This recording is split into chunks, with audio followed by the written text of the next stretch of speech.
What the heck did I just watch? What's up? I don't normally do TV show reviews, and there's a good reason for that. Movies are more interesting and better.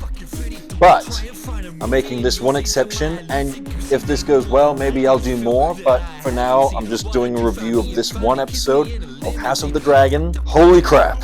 I'm going to be rambling, and I'm not going to say things in the order that they happen in the episode. Of course, full spoilers, so if you haven't seen it, go watch it. If you don't care, don't keep watching the video. Yes, I'm alone today. I'm in my pajamas. This is a little bit on the spur of the moment, just because I just watched the episode, and I thought, man, I have to talk about this. So the whole episode is really just a game of chess. I'm a chess player. I understand it. I get it. On the chessboard, you've got pawns, right? That's all the foot soldiers in the battlefield. All of the Green Army, right? And then the dragons come in, which would be your queens or your knights, you know, the pieces at the back that go in and do all the damage. There are even chess moves being made. You could look at the map as a board, and you could say, they're not aiming for the king for the checkmate, Harrenhal, they're aiming for a rook, a valuable piece. On the micro scale, in the battle itself, you also have chess moves being made. The end result is essentially a piece for a piece, right? 2 dragons go down, and pretty much 2 main characters along with them. One being the king. Now, I don't think he actually represents the king piece in a game of chess. It's not like they just checkmated to the point that they killed the king. No. Even in the behind the scenes, they say that Cole is playing chess. He's playing chess and messing with things he can barely get his head around. I love that it ends up with the king dying. Aegon dying. I thought he died at the end of the episode. That's what I felt like happened. But then I watched behind the scenes. What the fuck? We don't really know the condition of Sunfire or Aegon, but certainly Sunfire is not going to fly again tomorrow, and the king is not in good shape. Why did the fucking showrunner say that he's not dead and that his dragon's probably all good? It looks like his dragon's ripped to shreds, bleeding to death, and it surely is dead. And also, he looked like a fucking pile of spaghetti. How are they not both dead? They also fell from the sky. Rhaenys is seen falling from the sky, and of course we assume she dies from that fall, and her dragon. They're both better looking and in better condition than fucking Aegon. But, going back, I love the story. I love what it eventuated in, and I love what led up to it. The cause and effect here, this is classic story writing 101. You've got a troubled king who's an idiot and a drunk, who doesn't know what to do, doesn't know how to do anything, sees people doing things behind his back, goes and gets drunk, he's upset. Meanwhile, you've got Alicent doing all this research, it seems, because clearly she's taken to heart what Rhaenyra said to her during the last episode, and she's questioning the actual legitimacy of her son, not just from Rhaenyra's point of view, but from her own point of view. So then when they interact, her at the peak of this feeling disappointed by her son and her son not knowing what to do, she completely belittles him and tells him he's worthless. I love that scene. That's awesome, because then he gets drunk and he gets on the dragon and he fucking dies. It's perfectly contrasted with Rhaenyra over on Dragonstone telling her son not to go into battle because he's inexperienced. You got this other son flying in there, fucking numpty. Again, to contrast with story, she's telling her son that he is straight up the legitimate heir because she was told a story that only her father believed the heir would be told. Maybe this is a bit of propaganda. Maybe she, is trying to drill into his head, but it just affirms all of their legitimacy. Now, in the behind the scenes, this fuckwit, Ryan Condal, who's the showrunner, I'm going to say a lot more about him coming up soon. I'm going to come back to him. I'm not happy with him. Okay, I'm going to come back to him. I think it's a Pyrrhic victory for both sides. What? The fuck? That is such like a George Bush 9/11 type thing to say. Holy fuck. All the other actors and cast members and crew are all basically saying, yeah, total disaster, which I felt after I watched the episode. Cole, the character in the show, fucked up so bad Holy shit, what a moron. He should be ruined after this. Internally, his own conscience, morals, guilt, let alone the people around him. The soldiers, the houses, Gwaine that witnessed what he did. Even Aemond. The whole lot of them should be ashamed of what they did here. They slaughtered their own army for basically no reason, just to take a castle, which they've been doing easy peasy up to this point. The troops on the battlefield that actually survived should have not only all fled, like they sort of stayed after he rallies them, but I don't know. Even if you've got a dragon and they've got a dragon, it's still suicide. There's going to be stray bursts of flame. What happens when one dragon dies? He's going to fall on top of you. Like, it's fucking suicide. And what are they there for? What are the troops doing? At this point, if your dragon wins, he will destroy the castle. If their dragon wins, you're all going to die. Why would you stay? And same goes for Cole. What part of this plan was smart? They bring a dragon. Okay, you surprise them with your dragon. You're still gonna die! At the end of the whole episode, Cole falls to his knees, and I love that. Like, he is totally in shame of the events that led up to this point. But I really just hope this has consequences. Like, no one should trust him ever again. As a leader, as a knight, whatever he is positioned as, he should be removed from all those positions. And I would love to see that. I'd love him to go down to the fucking flea bottom and maybe, he becomes a drunk and whatever, but maybe he has a comeback. Something like that would be awesome to see. I love when big momentous events and shows have huge consequences. Gwaine, the, brother to the queen, he should hate Cole. You see him taking the castle at the end and, whatever kind of victory they have.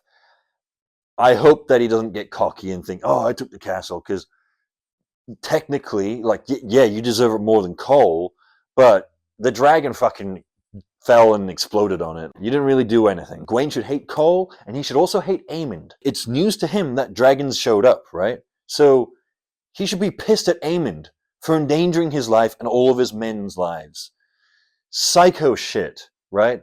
I really hope this has consequences. I also hope, while sure he doesn't really deserve it, that he does get exalted in the show for, taking the castle. I'd love to see him be put in a more powerful position, maybe the small council, just as a symbolic fuck you to Cole. Holy shit, let's talk about Aemond. What a piece of shit. He saw his own brother, and he's like, I'm going to kill him because I need to kill her. What the fuck? It's psycho. It's not just your brother. It's the king. It's treason. And the best bit is the fucking king saw it before it happened. Now, I hate the fact that he said in the BTS that the king's still alive, because I would have much preferred him just be dead. But if he is alive, at least he noticed what his fucking brother did just before it happened to him. So maybe Aemond will be punished in the future. Okay, one criticism I have with Aemond is he has no reason being this skilled in battle.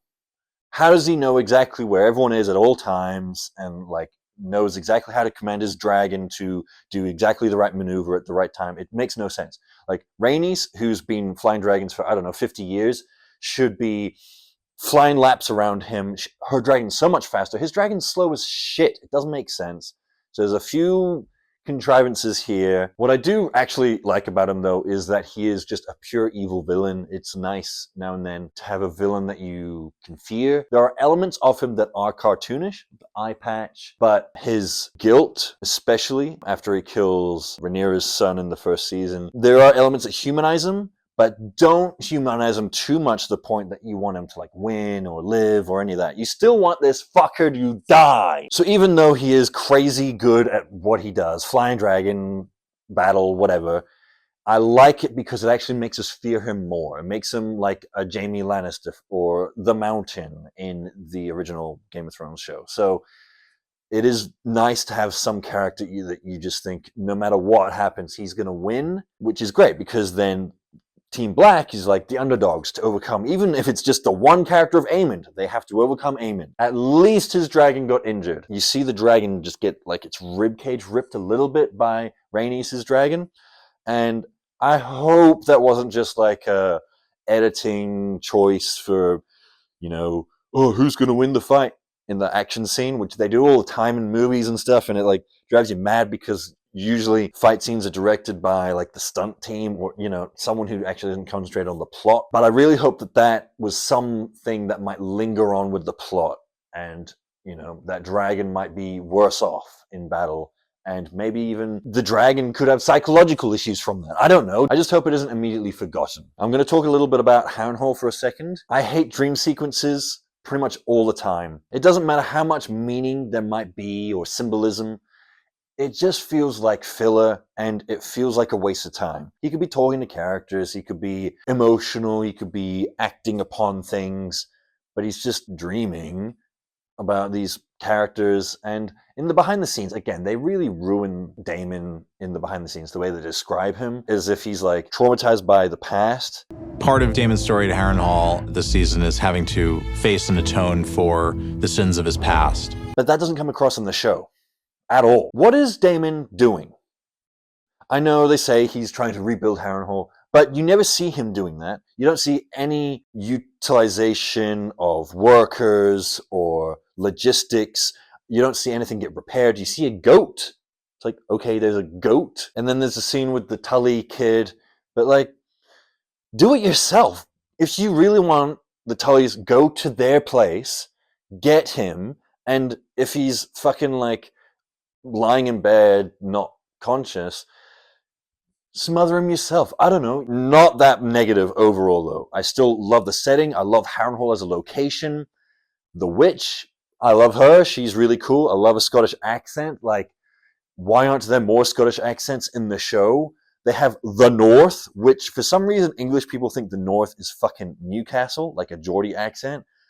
No, there's another fucking like half of the UK above Newcastle. Another stupid thing behind the scenes. They all seem to deny that this witch is a witch. Do you know who I'm talking about? I can say the witch, and you'll know exactly who I'm talking about. She's got like her cauldron brewing and her things on the wall in a dark room and her dark purple clothes and her black hair and her white skin. She's got a big jaw and a big kind of nose. She's a very pretty lady, but clearly a witch. We didn't want to lean too much into the witch thing. We managed to pick quite an inky raven colour, which, is so beautiful against the complexion of her skin tone and her eye colour. And I don't think there's anything witchy about it. She's like a hot witch, like Sabrina the Teenage Witch, or like a follower of Voldemort from Harry Potter or something. So it's just silly that they keep saying, she's not a witch. Oh, she's definitely not a witch. Like, even that segment of the behind the scenes is called, like, she definitely isn't a witch. Like, fuck off. Why do you have to keep saying that? If you have to keep saying that, then she obviously is a witch. Now, again, Damon, after being drugged, should be like, what the fuck?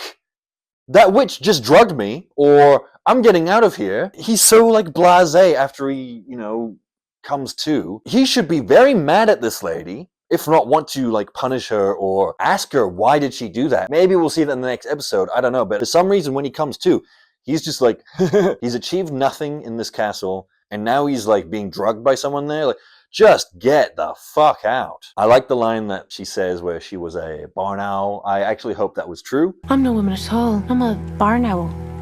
Cursed to live in human form. Fucking hell. The BTS. I'm going to have to stop watching the BTS because they try to add meaning to things or say things happen that didn't really happen the way they said they did. And two, they add stuff that isn't in the show or is spoilers for things to happen. Maybe she was a barn owl or is more than she appears. You don't need to say that. We feel that after watching the episode. Don't then make it true. Like, we like to speculate. Behind the scenes, fucking hell. It's like, I want to see how the show is made, not what's the meaning behind everything, especially when they're so bad at explaining it and they make them sound like idiots. Yes, I like the witch, the Rivers, whatever her name is. She's great. More Scottish accents, please. Okay, back to the battle. I like the way it played out. Like, I like that the dragons died. I like that those characters fell down and they were the ones that were lost. Rhaenys was collateral. I'll let the actress say it herself. Oh my god, massive loss. What a disaster. Total disaster. Best fighter down. And best dragon down. I mean, the whole thing's total chaos. But her death was so contrived. It is so cliche. The way the dragon just comes up and bites, just like Rhaenyra's son at the end of the first season. It doesn't make sense. Literally, it doesn't make sense. He's down under the cliffs, I guess, for this to happen. You see the dragon slowly stumble up and like hobble, fly away. The next time you see him, he's like zooming up from the cliffs. Why did he know to go there?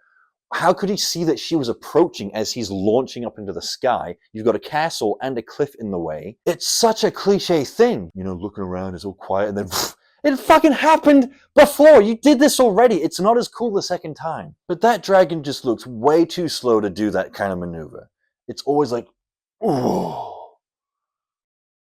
Oh, if this big thing's like moving like this, she should be like, pew, pew, pew, like, you know, flying around him, ripping him up. That would have been cooler. And then maybe just like a fucking stray flap of the wing is so big and heavy, it just fucking destroys it. You know, something like that. I would have much preferred a mountain viper type fight scene where she's winning, she's cutting him up, she's doing the best. But you know, because it's Game of Thrones, that you know, she's not gonna win this. Shit, this dragon's too big. He's not being hurt. Like, maybe don't have her scratch the dragon. He's being scratched, but his skin's just too tough. He's just too big.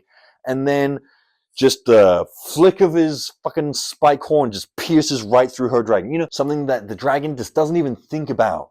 Kills her. That would have been so much more brutal and Game of Thronesy and, you know, nice and kind of original, not just something that we saw 4 episodes prior in the last episode of the first season. While we're talking about cliches, I hate this cliche, and they're doing it so many times, especially this season, where the character is like a royalty or a lord or whatever, and they're talking to someone and they say like, my lord, and they just happen to not say the right title for them, and they correct them. Most of the time, the characters that are actually correcting are actually a good character.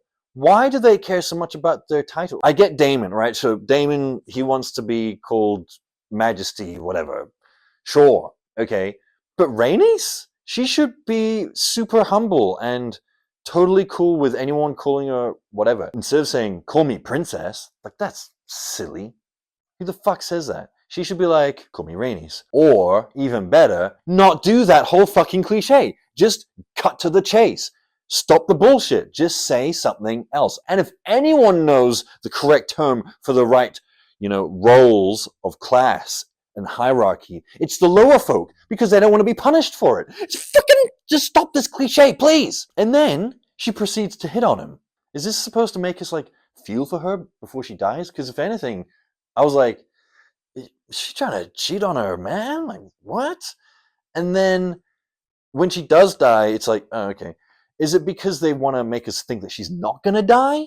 Because usually when a character dies, they'll have a scene before that in a movie or an episode of a show of them being really kind or generous or loving or supporting or just useful, right? Like, you can't go on without this character. She does none of that. She just kind of hits on this dude and then she fucks off.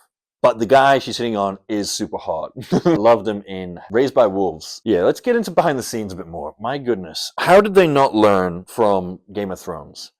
I feel like if they didn't have the BTS for Game of Thrones, there would have been so much dumb shit for people to analyze.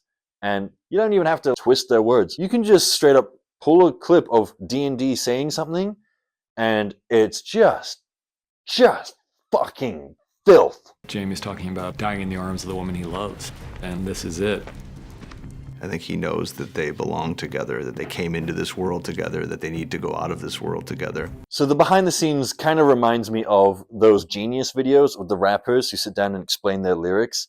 And it's so dumb. They just come across as total dumbasses. I like butts and I think about butts, and I felt like making a butt song because I made a booby song. It just ended up being a masterpiece. I'd say the one thing in this episode that might be hard to understand is that Alicent is giving herself an abortion. I don't know if that's that apparent to most people. I mean, I got it when she got the bottle. Maybe you only then twig later when she's got a thing on their belly.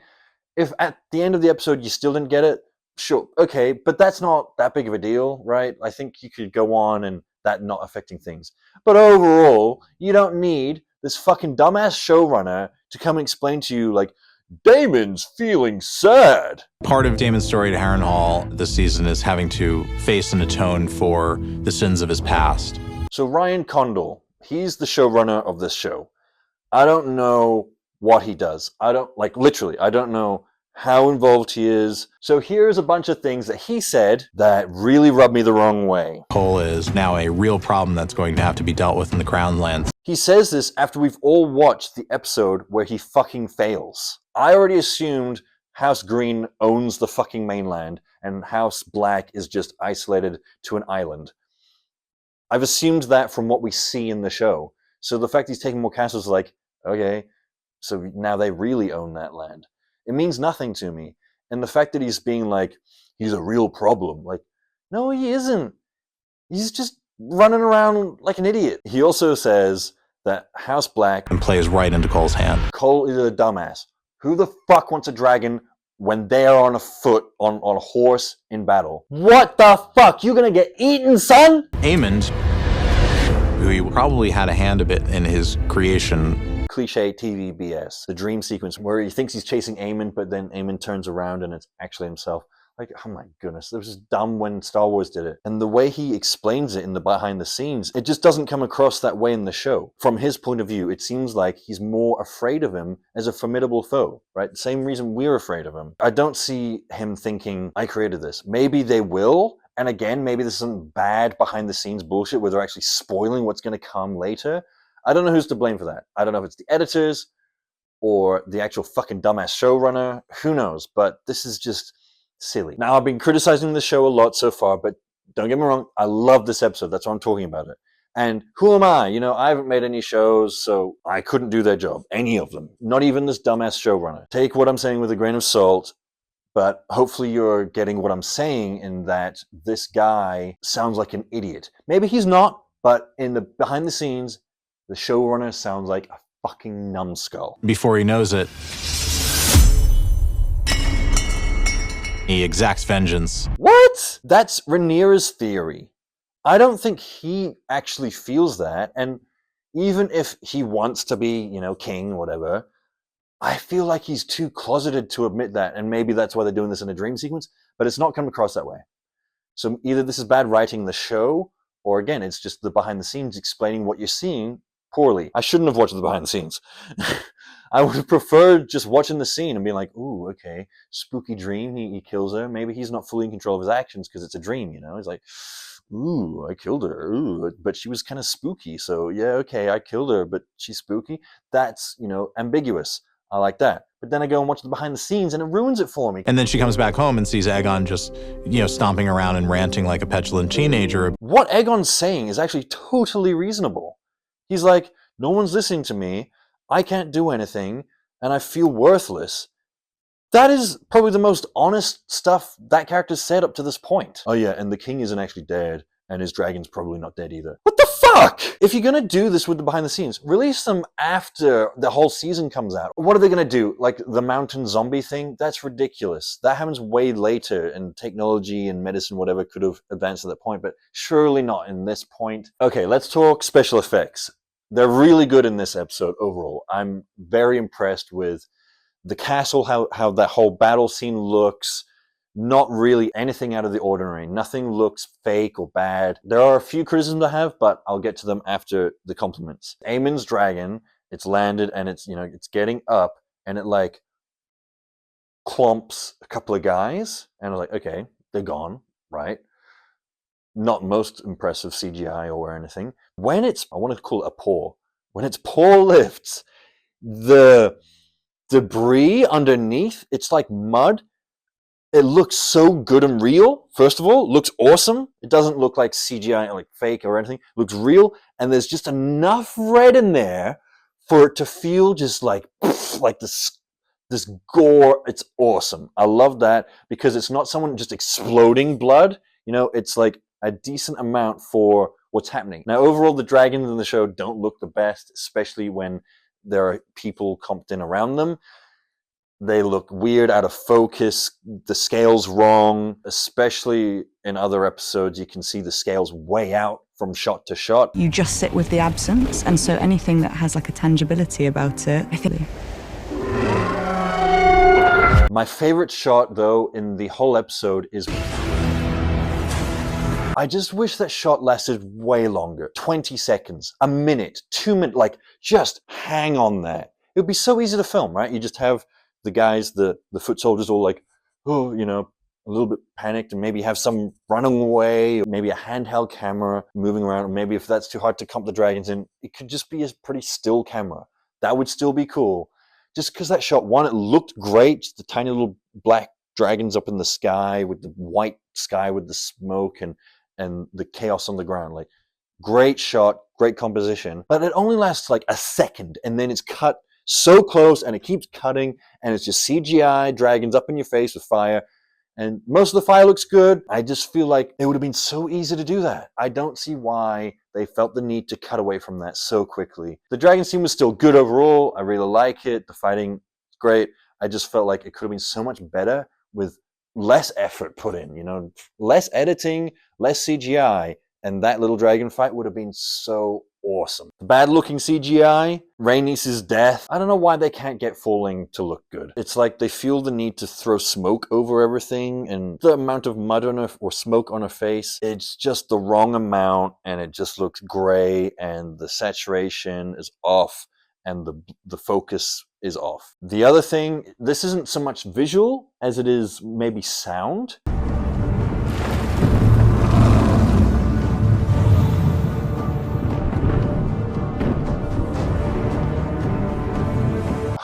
Such a missed opportunity for gigantic whooshes and for people to be like thrown back with wind. It would be easy to do. Just have guys just falling over, right? Just super easy. And you could throw in like some debris CGI of, you know, just things flying, dirt, smoke, whatever. Helicopters are way smaller than these dragons, right? And they're so fucking loud. Have you heard a helicopter? You can hear them from kilometers away in the sky. Just and they vibrate your whole house. Come on, a whoosh from one flap of a dragon wing that keeps that giant thing in the sky, that thing that's the size of like a skyscraper? Cut the music, you know, it can be silent, and then just like just add in fuckloads of distortion, make it fucking nuts, make people go flying. What the hell? Who's making the show and not thinking of that? It's a show about giant dragons fighting each other. How are they not thinking about the sound design? Or, you know what it is? They probably go, you know what's so cool, and people would expect such a giant sound? Just have silence. That's even scarier than loud sounds. Oh man, it's so pretentious. I don't know, like, don't overthink things. Just make the thing that should happen.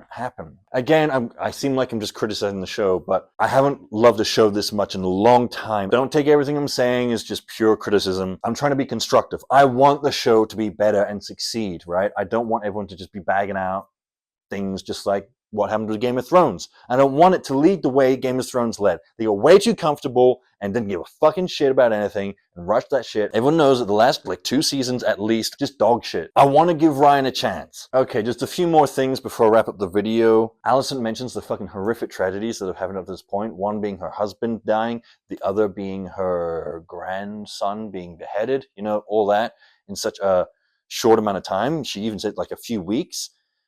Now her son, the king, is dead. This should have huge ramifications, and I'm super looking forward to the next episode and how she reacts to this. It could go several ways, and I think all of those directions are very exciting. Another little thing, Rhaenyra's council needs a lot of help. They've got too many like noble lord guys. It doesn't strike me as her character to have this type of person around her. Who chose these people? Get Miss Arya in there. She was in it for a very brief moment where she's like looking from afar. I don't, first of all, think she should be allowed to do that, because who should be allowed to listen in on a small council meeting that isn't in the small council? That just seems silly. And 2, just get her in there. Like, throw out half those white old men and just have her there and the family, right? Her, the family, and maybe that one lord that's a bit of a troublemaker. But you can actually tell, especially in this episode, that he is being very critical in his thinking. He is trying to get things to work. So I'm going to wrap up this video by saying, who's the king? Who's the king now? If Aegon is dead, is Aemond now the king? Or did Aegon have another baby? Like, I think there was a very, very young baby. If that baby's a boy, is that baby now king? He never really said who his heir was. And maybe he died too soon and that's fucked things up. I don't know. Or would it legally go back to Rhaenyra again? So not only is she the one claiming the throne, but now to both sides, green and black, she is rightfully the ruler again. I haven't been this excited about a show in a long time. Like, I'm watching The Boys, I'm watching other dramas, I'm gonna watch fucking Lord of the Rings TV show, which is gonna be dog shit, but I'll watch it. So there are shows I've been watching that are really good, but this just, it leaves them in the dust. Just please don't fuck it up. Please let the next episode have all of the consequences from this episode, make sense, be rational, be realistic, and progress the plot in a dramatic way. That's all I want. I just want to feel something. Please. I don't feel anything anymore. It's the hardest thing that I've ever done as a producer and a showrunner, and frankly as a writer. But I'm very, very proud of the result.